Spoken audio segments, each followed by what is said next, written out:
I guess I just want to start and say hello and welcome to 2026 and Happy New Year. And thank you so much for chatting with me today. I'm sure we both have a lot of information for anybody who's watching this. But yeah, Happy New Year. How were your holidays? Happy New Year to you. Holidays are great. Missed the snow, but happy to have some snow today. We have a lot of snow. What's it like up in Boulder today? We're 8 inches at our house. 8 inches? Yeah. Wow, that's a lot. I think we probably get closer to 5 here in Golden, North Golden, but We'll so take, happy to finally have yeah, snow. we'll take whatever we can get. Take what we can get. I know I said to my husband this morning, we're going to need about 10 more of these to not worry about wildfires next summer. So hopefully we get a lot more snow for the remainder of the winter. I hope so. How was your holiday season? It was really good. It was really busy between all of December, but between Christmas and New Year's, we have my husband's birthday, my son's birthday, obviously the holiday. So it was just crazy, crazy busy. And we're back in the swing of things and able to kind of refocus on everything. So yeah, it feels good to kind of be back into a routine. Glad to hear. Yeah, Yeah, it's going to be a crazy time of year for sure. I Looking think forward to the coming year, or I the year know. we're in. Same, I am too. And then we have so much to talk about. I was probably close to a year ago that we did one of these um videos because I think last year it was we were kind of as the market started opening in the beginning of the year, there was a lot of chatter, anticipation, feelings around what was going to happen in 2025. Before we jump into that though, I want to kind of revisit really quickly for anybody who's new that has followed me. Obviously, you and I have worked together since the start of my career, which is 10 years ago this year, which is so crazy. Congratulations. Thank you so much. And so I would like, if you don't mind, to take just like a minute or two to introduce yourself and who you are, how long you've been doing what you're doing, who you work for, all of that good stuff. Sure. So Portia Noel, I worked at Guild Mortgage. Really been with the same company for 26 years. So we've kind of transitioned into new companies, but same group of people, same closers, underwriters, processors. So it's been really great.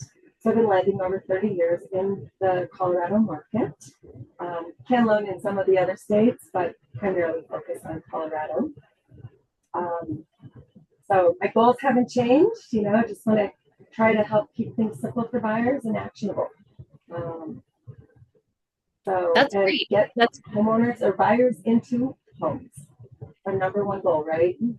Yeah, and you're so good at that, and I think that that's a lot of the feedback that I get from my clients who I send to you. That you just make things really easy and stress free, and the process seems to be really streamlined with you and your company.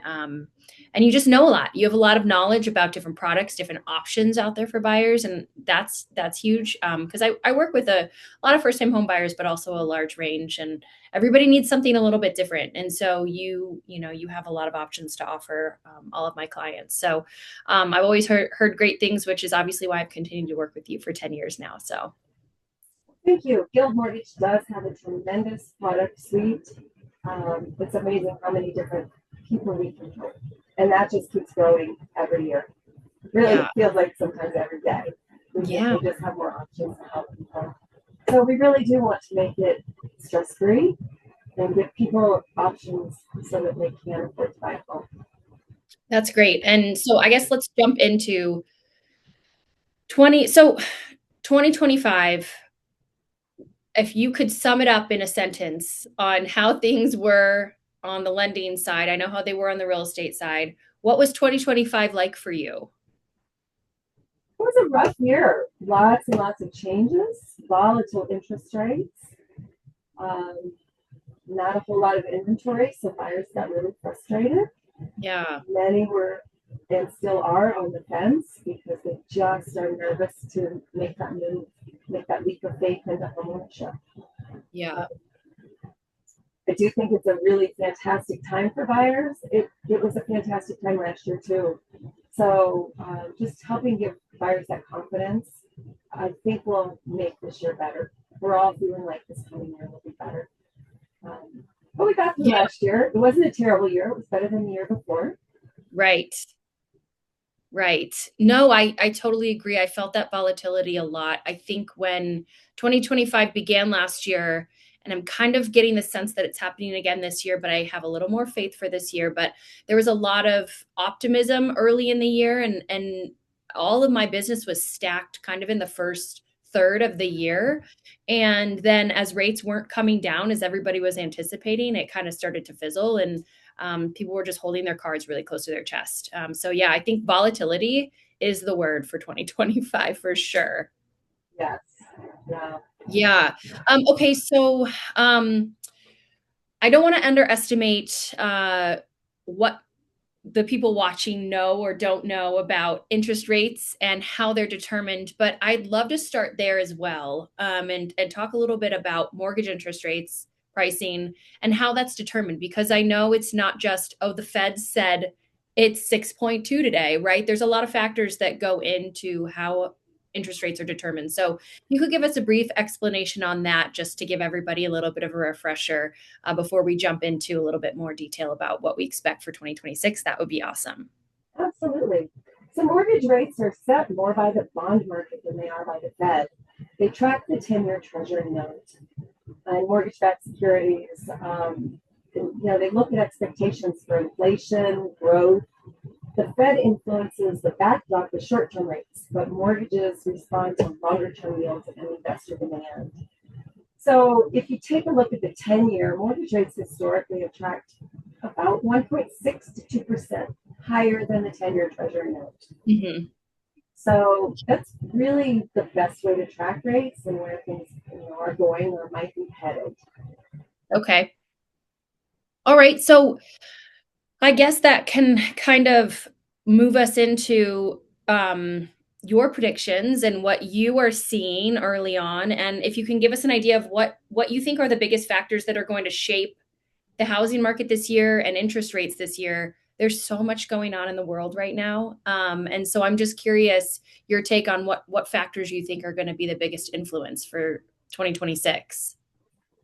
I think rates, inventory, and affordability. Those are probably the three factors that will tell us how our market's going to be or dictate how the market turns out being. Interest rates, it depends on who you talk to. The Mortgage Bankers Association does not believe that rates will change much at all. In fact, they're a little worried that rates could go up. They Hmm. do expect to see little blips. So people need to be ready, especially if people wanting to refinance. It's hard to time the market when you're a purchaser. Right. But as a person wanting to refinance, you've got to be ready so that when you see those little dips, you can act quickly. You're not going to have a lot of time to react. Right. Um, if you look at Fannie Mae predicts that rates will be below 6%. So Hmm. we're going to be in that range. Will we still see dips? Yes. Some people say we might see a dip into the 5.5% range. On a Okay. purchase, you'll get a little bit better rate than you will on a refinance. Because a few years ago, the Feds came up with a loan level price adjustment. Actually, Fannie and Freddie came up with loan level price adjustments. So on any refinance, regardless of whether you're cream of the crop, top credit score, really low loan to value, they're still a hit to the price of their purchase. Okay. So Interesting. I would expect rates in the coming year to be between, I would say 5.75 and 6.25. It's kind of what Mm. we're thinking. We'll see. Yeah. That's so that leads me into my next question, and you kind of answered it already, but do we think they're going to trend down, stabilize, or rise in 26? And I mean, for me, anything below 6 sounds great. I would love to Mhm. see that. I think that that's a sweeter spot, especially given, last year was good in a lot of ways because I definitely saw a lot of price reductions. I'm sure you did too. I think prices came down for the most part. But still on average, we're higher than I think a lot of markets across the country in terms of home pricing. And 5.5 is still a lot, when to get into the market for first time buyers, you're spending $700,000. So, um, I think anything below 6 is going to help a lot of first time home buyers, which we have a lot of. We have a lot of millennial buyers in the front range market still. So, um, So you think trending down a little bit or hopefully stabilizing right around the 6% mark is kind of what you're thinking. We're thinking for right now. You know, for first-time home buyers that are below 80% of the area median income, or in some areas, we can bump it up to 100 to 120%. Mhm. Those people will see a little bit lower rate than the rest of us. Um, you know, those people with the higher repeat buyers or people with income over 120% of the median income. Okay. So but I would say, yes, 6%. Maybe we'll luck out. We did see some dips this last year to 5.99, maybe Right. 5.875. Little dips. They didn't last long. Did we dip today into 5.99? Did I see that? One would think, Jenna, market was significantly better today at the opening. Okay. Bond market was up 95 basis points from the market opening this morning. And then we came down to being down 1 basis point. So we had a 96 basis point swing. With that kind of day, investors are very conservative. Oh. Mhm. So we'll probably see some of that follow through the next week. You know, depend on what we see next week. We Yeah. often see a lot of volatility after the Fed announcements when our administration talks. We just get volatility. Volatility. Well, hopefully that's not the keyword for 2026 as well, but it looks like Why it's not? stacking up to be already. So I have a question for you. Obviously, we're what, 9 days into the new year. Um, and I've already kind of seen buyer activity start to ramp up, which is Mhm. interesting. I was just showing a house yesterday, actually, that has been on the market for 5 months. And my folks, I don't know, a little bit more fire lit under them to get moving on something. And so we went to look at it. They kind of had their eye on it for the last 5 months. And we go over there and it has two offers now, which was just wild. And they said since Christmas, they had an influx of showings. Like, over the last week, they've had 14 groups in. They ended up with two offers. So are you seeing more buyer applications right now for homeownership, or what are you seeing on the buying side?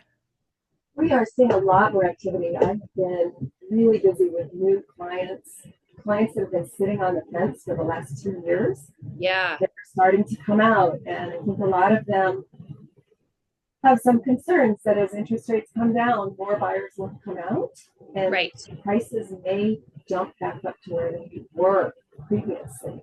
right, We'll see. Inventory's up. right. Um, so we'll see what happens. But historically, when rates come down, buyer activity picks up and prices go up. So if you're on the fence and you're thinking, no, I'm just going to wait until the rates come down to 5.5 and prices go up, you would have been far better off to buy now with rates higher and Right. refinance later. Lock in that price. You can always change the rate. And I think a lot of buyers are starting to feel that. They're starting to feel nervous that they may miss out if they don't jump now. And I kind of think that's what happened at the beginning of last year as well. And so, you know, rates hardly got below 6.5 last year. And, now we're seeing low sixes and five. So, I'm sure that's happening again, but I'm hopeful that, if rates can stay six or slightly below, that will help a lot of more buyers be able to kind of jump into the market. Um, let's see. So if you are a first time home buyer in 2026, based on where rates are today, what we're anticipating, what would be your advice for a buyer in terms of savings that they should have? And if they need to make some changes to their credit scores, what do they really need to be focusing on to be able to qualify in this market? Focus on consumer debt, getting the credit scores up. As I mentioned, both Fannie Mae and Freddie Mac have one level price adjustments. And the top tier is 780. Then we go to 760, 740, 720, 700. And so the lower the score, the higher the loan to value, the higher the interest rate.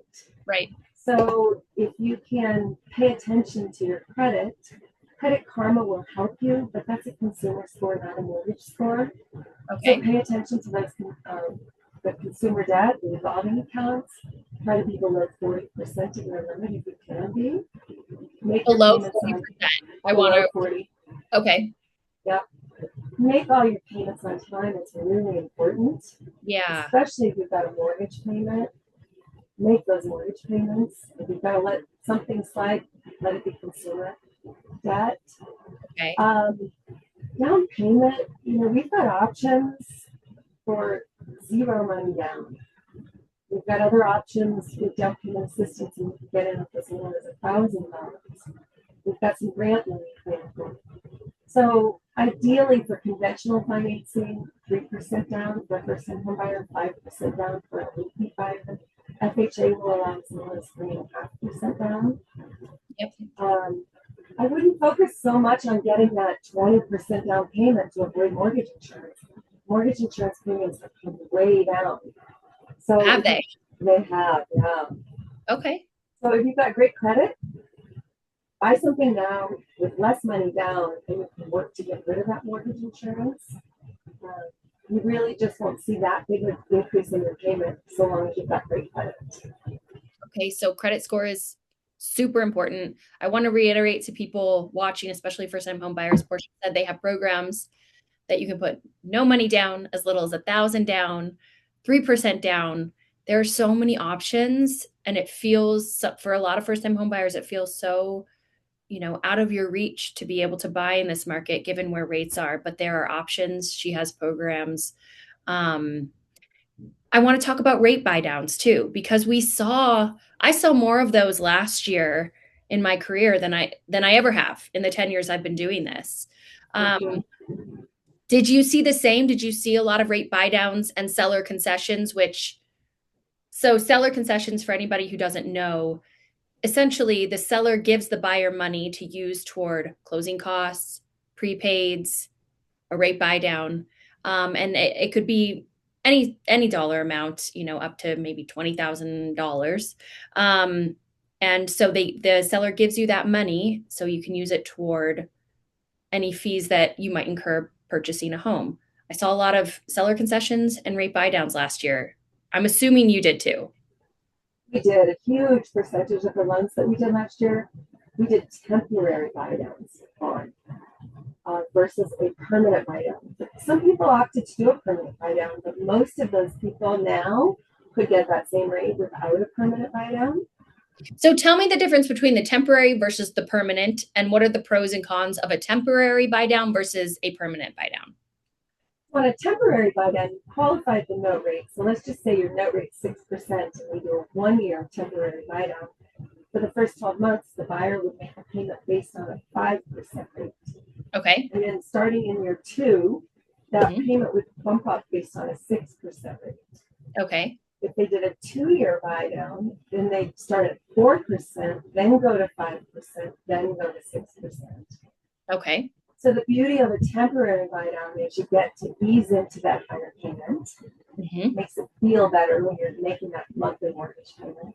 Yep. And if rates dip and you end up refinancing, any unused portion of that buy down is credited back to the buyer. So that money's not lost. Okay. That can be used to help pay for a refinance, just lower your principal balance. You've got some options there, which is really nice. So if somebody were to do a temporary buy down, say when um, they locked in their buy down rate, it started at 4%, went up to 6%. If they don't refinance, it will always go back up to 6%, or do they have to refinance? Or at the end of the 2 years, would it go to whatever current mortgage interest rates are? Is that where the rate would end up falling? But no, you lock in your interest rates with a 30-year fixed rate mortgage. Okay, right. So if you lock at 6%, that's the cap. It'll never change. It's just Right. for the first year or two, That makes that sense. payment is subsidized by Okay, either the lender or the seller. Buyer right, can pay it, but why would you? It right, just doesn't make sense to do a buyer funded buy down. right. But if you can get a seller funded buy down and you can lower your payment for the first year or two, use a seller and lender pay buy down together, it's a win-win. It is. Everybody's in a better position. Lender's Yeah, not. Seller, they're going to pay those costs regardless. right. But our goal as a lender, when we offer a lender pay buy down, is to help the buyer get into the home and be more comfortable with that payment. So And that's a temporary. Oh, go oh, ahead. know that your rate's never going higher than where you locked. It's not an adjustable rate mortgage. It just Right. kind of acts like one for the first couple of years. Yeah. So that's temporary. So what would the permanent look like then versus the temporary buy down? With a permanent buy down, you're basically paying money upfront to buy the rate down for the life of the loan. So let's say you want to buy the rate down a quarter of a point. It typically costs about 1% to do that. So on a $400,000 loan, that's $4,000. Mhm. It saves you about a quarter of a point. Sometimes it's more, sometimes it's 3/8, a half. It just depends on what pricing is. The Right. benefit to a permanent buy down is you know that that's the rate you're going to have for the next 30 years. You qualify at that lower rate that you bought down to. But if you end up refinancing, let's say it's a 3, 4, 5 year break even, and you end up refinancing in less time, that money's just gone. You don't get it back. Yeah. So what are So the benefits to doing a permanent buy down then? I mean, to give up $4,000 in liquidity to maybe get a quarter point off. What is the benefit? Can you give me a scenario where that would be a benefit? sure, if you're having trouble qualifying and you really need that lower rate to qualify, Mhm. or you've got a payment objective and that just makes you feel more comfortable and you don't want to risk, or you're willing to risk, I should say, that $4,000 to give you the assurance that you have that lower rate, then maybe it makes sense. Yeah. Um, there aren't a lot of instances, maybe a small loan amount, you feel like, boy, even if rates come down a point, it won't make sense for me to refinance. So I may as well just get that lowest rate possible today. Yeah. So, and this is what I love about working with you is you really get, you really take the time to understand somebody's financial situation and decide what is the best case scenario for them based on their goals and, the money they want to keep in their savings so they can qualify to hopefully buy their dream home. So yeah, these are all, I want everybody to know that these are all factors that Portia will go over with you, through the application process to make sure, everything works for you and your family and your goals and all of that. Right. We want to look at every situation because a lot of times people will call me and say, well, I know I need an FHA loan. And I'll say, why do you think you need an FHA loan? And I Right. start going through the numbers, going through their goals, their credit. And it turns out that FHA just is not the best option. Or sometimes it's vice versa. Somebody says, well, I know I don't want to do an FHA, but that's really their best option. Yeah. We Yeah. want to look at all those factors. And on any first-time home buyer, I'm going to go out there and see if there's any grant money available to help them out. Yeah. That's great. Something I wanted to also talk about, it's a little bit different from mortgage rates and predictions for 2026, but this was a big um, topic from last year and has been the last couple of years was homeowners insurance and how that has changed in the last 4 years, 5 years, and how that's affecting people's approval. So, the things that I had seen from the last couple of years were insurance rates were increasing, especially here in the Front Range and the foothills. Um, and it was affecting people's what they were able to afford, not necessarily their qualification, but how much they're able to afford. What were you seeing in terms of homeowners insurance? And do we think and hope that that is also going to stabilize this year, and we're not going to see, many more increases in those rates? Yeah, premiums definitely went up, and we had a lot of insurance companies that moved out of Colorado. They would no longer insure them, which made it really difficult for homeowners and buyers. Right. But I believe we're starting to see that stabilize. We've seen some of those companies that left start to come back in. I've talked to many of them, and now that we haven't had a major fire loss in a few years, they're starting to come back in and feel a little bit more comfortable. Some of the insurers that were not previously in Colorado are now in Colorado. Uh, Insurance brokers are expanding their product suite. They've gone out and tried to find more and more, companies that they can broker through to help. New insurance companies that come into the market. There's talk of Colorado having a plan for California. I'm not sure that's super viable. Doesn't seem to work super well in the California market because there's a cap. So that only helps those homeowners with properties in the 750,000 dollars. Right. But we are starting to see it stabilize and starting to see reasonable premiums again. We just maybe have to shop around a little bit more. I think that's what it's going to be because, in years past, it was kind of like, oh, just call your car insurance company, bundle, see, you could probably get a great rate, $100 a month, something like that. And that's not the case anymore. And I think buyers need to be a little bit more savvy about shopping around for homeowners insurance because there are still okay rates out there. But I just want to say, buyers beware. Insurance home rates have gone up, and that can affect how much you're approved for and how much you can qualify for when purchasing a home, correct? And so, do you have any, other than shopping around, do you have any advice for homeowners in terms of how that would affect their approval odds? Is that something they need to find out prior to making an offer, maybe? Well, I mean, when I talk to potential buyers, we talk about the insurance and what those premiums might look like. I can give you a pretty good idea of what that premium will be. The problem with shopping ahead of time is it's not always the homeowner. Sometimes it's the house. Right. If the house has had a lot of claims, that insurance premium will be higher than if prior owners haven't had a lot of claims. Mm-hmm. Credit scores come into play as well with homeowners insurance. So really making sure your credit is in good shape before you buy. It's important. And, I make sure everybody is fully aware of that deadline in a contract because, I tell people you've got to pay attention to that insurance objection deadline and make sure you shop well ahead of time. Sometimes it can take 2 weeks to actually get a plan. Right. I know a lot of insurance companies are sending folks out to inspect properties now. They were never doing that before. And so, yeah, I tell people right off the bat when we go under contract, call your insurance company, call multiple ones. We need to know where we're sitting with this one. So, because I haven't had any fall apart, luckily, over homeowners insurance, but that can also be a point of negotiation at some, within the contract. If there's some, if your premium's higher, if I had a scenario like that last year, actually, where a roof was over 10 years old, but in pristine shape. And the insurance company wouldn't insure it because it was over 10 years old. That's also something that's happening. So that became a point of negotiation in our contract, right?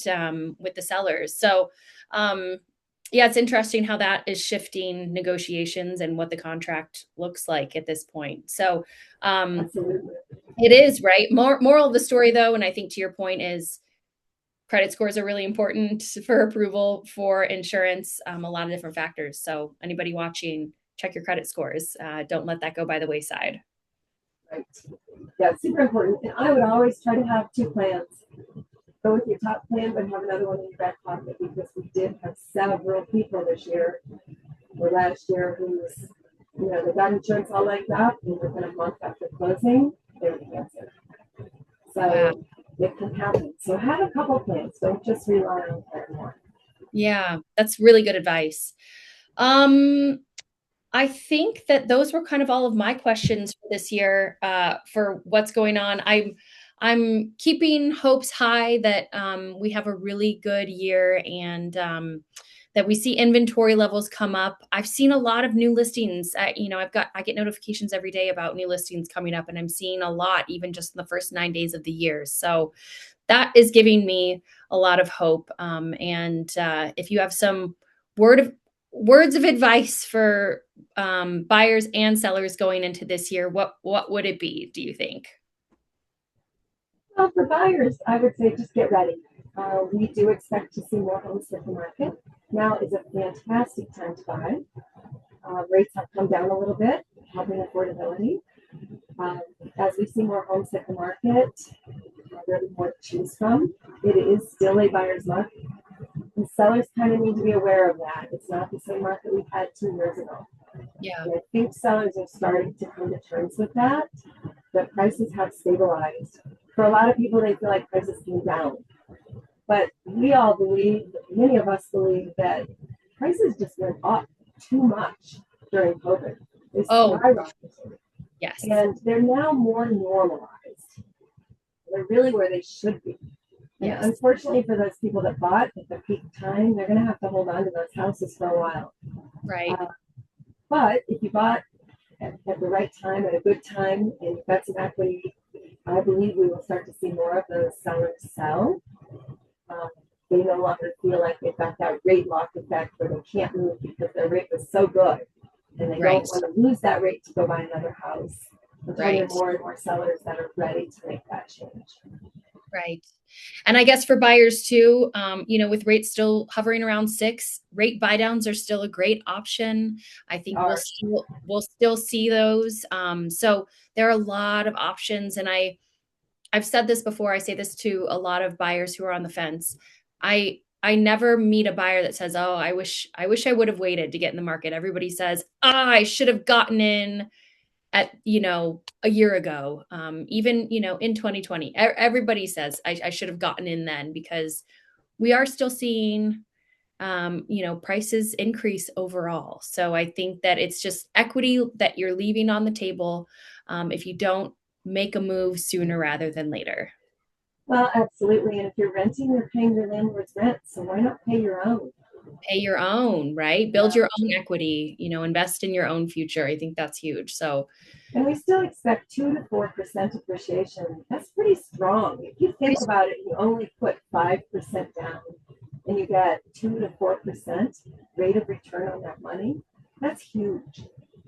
Right. And people choose alternate investments, which I fully support as well, but you have to live somewhere. You You need a roof over your head. So you might as well pay yourself 2 to 4% on that investment over paying it to someone else, right? absolutely, yes. And if you're not sure if you can buy, just reach out. Reach You can out. certainly set up a plan. This is what you might need. It used to be people had to have 20% down, Right. people had to have 2 years of self employment. Those have gone away. Those are just myths. They're Yeah. gone. We've got Yeah. a lot of new financing out there to help so many people. That's so exciting. Well, of course, I send clients to you as often as I can, and I hope you have a great 2026. And I hope that we're collaborating a lot throughout the rest of this year. And I just want to thank you so much for your time and your knowledge. And yeah, just thank you so much. Yeah, same to you, Jenna. It's always such a pleasure to work with you. And I look forward to collaborating more. And I hope 2026 is a fantastic year. I think Thank it you. will be. I think it will be too. I'm feeling good about it. Well, I hope you have a great day. Stay warm, and we'll connect soon. Sounds great. You too. Take care.